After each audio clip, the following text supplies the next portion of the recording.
নমস্কার, আমার নাম প্রিয়ঙ্কর অধিকারী। আমি কালচিনি গভর্নমেন্ট আইটিআই ইমেক ডিপার্টমেন্টের একজন ইনস্ট্রাক্টর। তো আজ আমাদের যে ভিডিওটি রয়েছে সেই ভিডিওটি বানানোর উদ্দেশ্য হলো ইলেকট্রনিক্স ল্যাবে বা ইলেকট্রনিক্স মেকানিক্সের ল্যাবে আমরা বিভিন্ন রকমের ইলেকট্রনিক্স গ্যাজেট, টুলস এবং কম্পোনেন্টের ইউজ করে থাকি।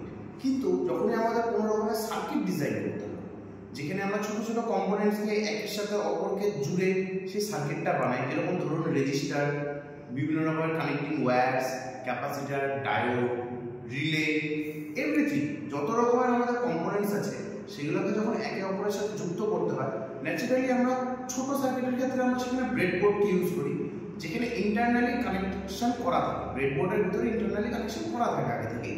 তো আমরা সেই মত অনুযায়ী আমরা সেখানে কানেকশন করি। কিন্তু যখনই আমাদের একটু বড় সার্কিটের দরকার পড়ে, সেখানে আমরা ব্রেডবোর্ডকে ইউজ করতে পারি না। সেখানে আমাদের কি করতে হয়, সার্কিটটাকে আলাদাভাবে বানাতে হয়।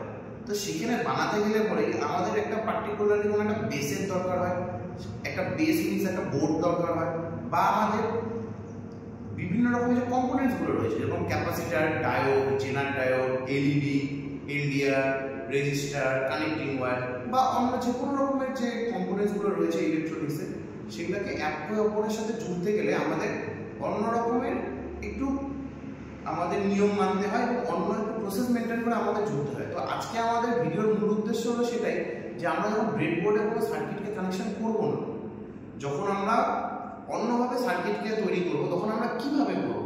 তো তার জন্যই আমরা ইলেকট্রনিক্সে এক রকমের প্রসিডিওরকে ফলো করি, যাকে আমরা বলি সোল্ডারিং করা। তো আজকে আমরা দেখে নেব যে যখনই আমরা কোনো কম্পোনেন্টসকে একে অপরের সাথে জুড়ি, অর্থাৎ সোল্ডারিং করে তাদের মধ্যে কানেকশন বা তাদের মধ্যে একটি অ্যাটাচমেন্ট তৈরি করি, যাতে সেক্ষেত্রে যথাযথ পরিমাণে যা দরকার সেই পরিমাণ ভোল্টেজ বা কারেন্ট ফ্লো হতে পারে, অর্থাৎ ইলেকট্রনের প্রবাহ অব্যাহতভাবে চলতে থাকে।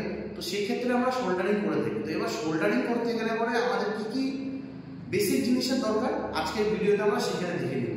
তো প্রথমেই বলে দিই, আমরা যখন সোল্ডারিং করব আমাদের কাছে এই বোর্ডটি থাকাটা আবশ্যক, অবশ্য বলবো না, কিন্তু এই বোর্ডটি থাকলে আমাদের খুব ভালো হয়। এই বোর্ডটিকে আমরা একটি বেস হিসাবে তৈরি করি।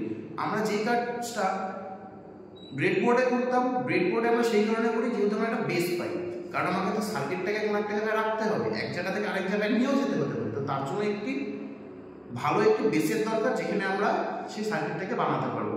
তো তার জন্য আমরা বেস হিসাবে এই বোর্ডটিকে ইউজ করে থাকি। এই বোর্ডটিকে বলা হয় ইলেকট্রনিক্সের ভাষায় ভেরো বোর্ড।